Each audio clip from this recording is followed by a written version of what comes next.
Good afternoon, everyone, and I want to thank all of you for being here this afternoon. Now, there's been considerable debate about the concealed carry legislation that recently passed the legislature, and today we're joined by a number of people who share my concerns about this legislation.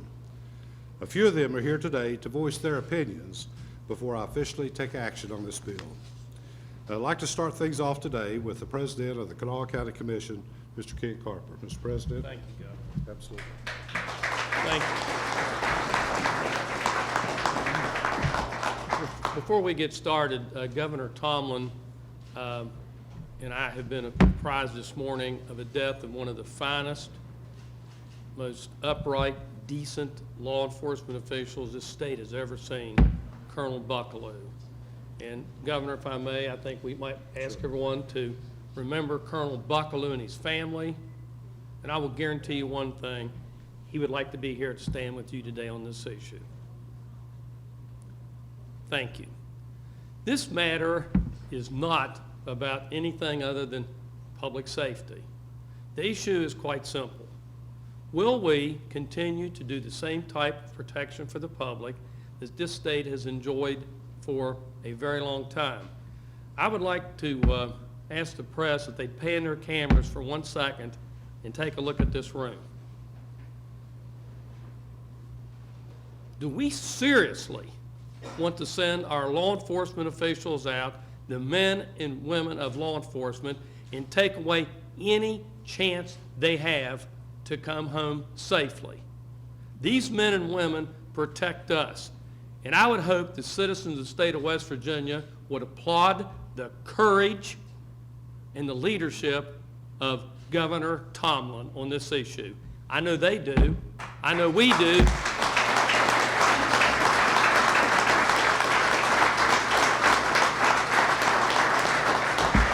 Thank you. A small snapshot in time. In the last year, or 2 or 3 years here in Kanawha County, over 173 gun permits were denied for people that had mental problems, people that were convicted felons, drug dealers.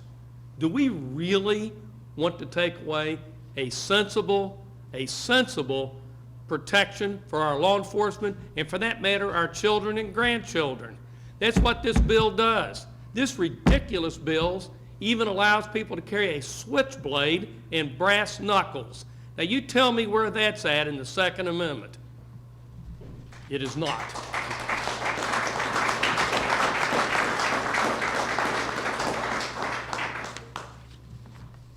This gun right here was taken away from an individual by a deputy sheriff here in Kanawha County yesterday. He had it stuck down in his belt, and he said after he was arrested, he intended to kill the police.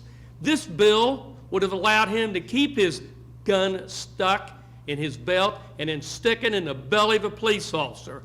That's what this bill does. That's not what the Second Amendment's about. And again, the polling shows 80% of the public, 80%, including the gun owners, are against this bill.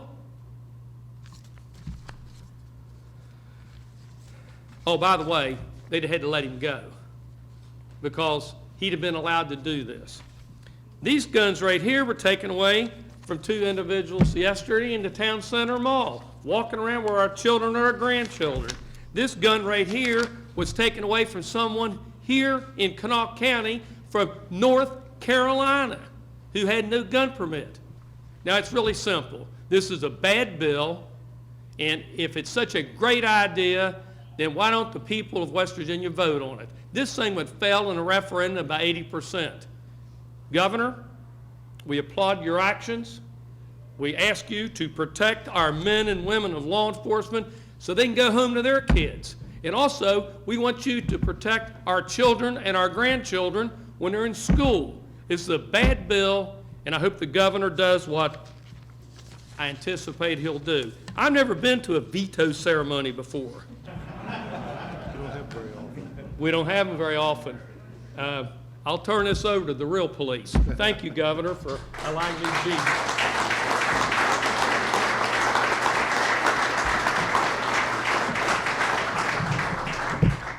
thank you very much, Kent. And now I'd like to invite the president of the West Virginia Sheriff's Association, Sheriff Steve Tanner, to the podium to say a few words. Sheriff.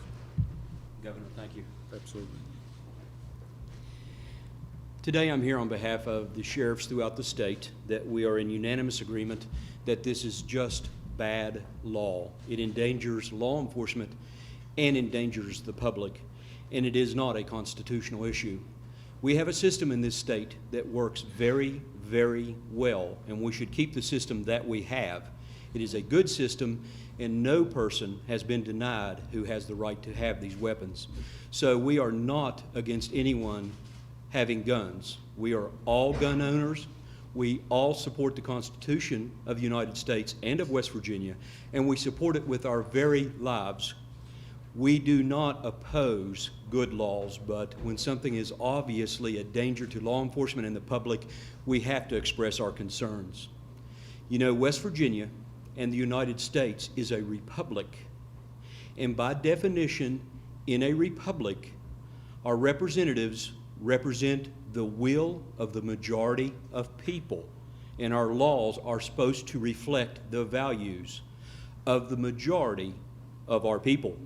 We've heard from all of our polls that 80 to 86% of the public opposes this piece of legislation. This alone should be enough when we remember that we are a republic and that we represent the common people. So, we want to take this time to thank Governor Tomblin for being bold enough and being brave enough to stand up with the opposition and heat that he's taken and represent the will of the majority of people.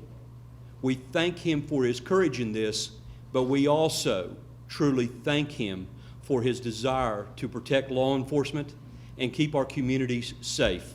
There are no words that we have to thank him for his leadership and his bravery, but we do, from the bottom of our hearts, thank you for what you're willing to do to keep law enforcement and the public safe. Thank you, sir. Thank you.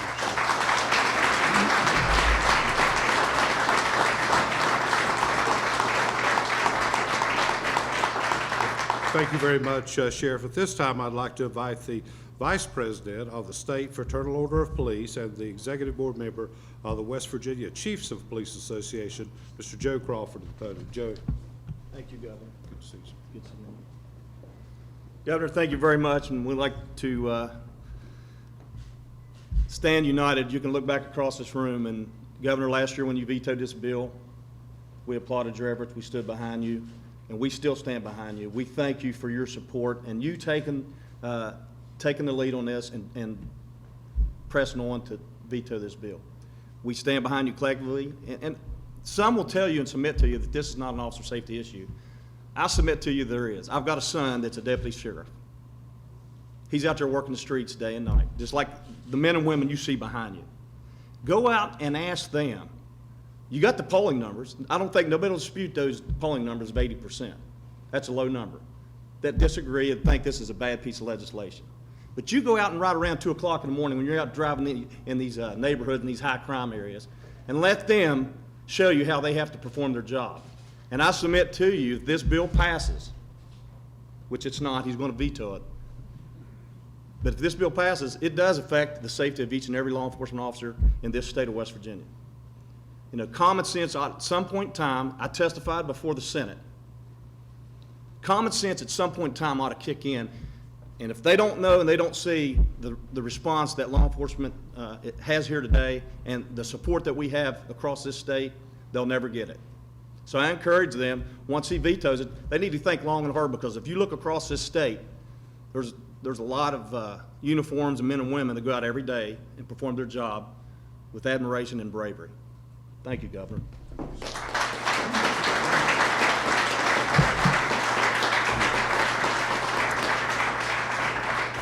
Thank you, Joe, and thank you all for being here today and for sharing your concerns and for standing up for what you believe is best and safest path forward for West Virginia. Now, let me be clear. I've been listening, and today I stand with you for the safety of the men and women and children who call our state home. Over the past couple of weeks, I've heard a number of people say that law enforcement officers in West Virginia aren't concerned about this bill. Well, ladies and gentlemen, I urge you to just look around this room for a moment and see that law enforcement are concerned about this bill. This afternoon, we're joined by men and women in uniform from all across our state and representatives from every law enforcement branch in West Virginia, including the West Virginia Sheriff's Association, the Deputy Sheriff's Association, Fraternal Order of Police, Chief of Police Association, University Campus Police, and the West Virginia State Police. And if that doesn't say it all, I don't know what does. Our law enforcement officers have dedicated their lives to keeping us safe and helping us in times of need. Now it's time for us to return the favor and veto House Bill 4145 for the safety of our law enforcement officers and all West Virginians.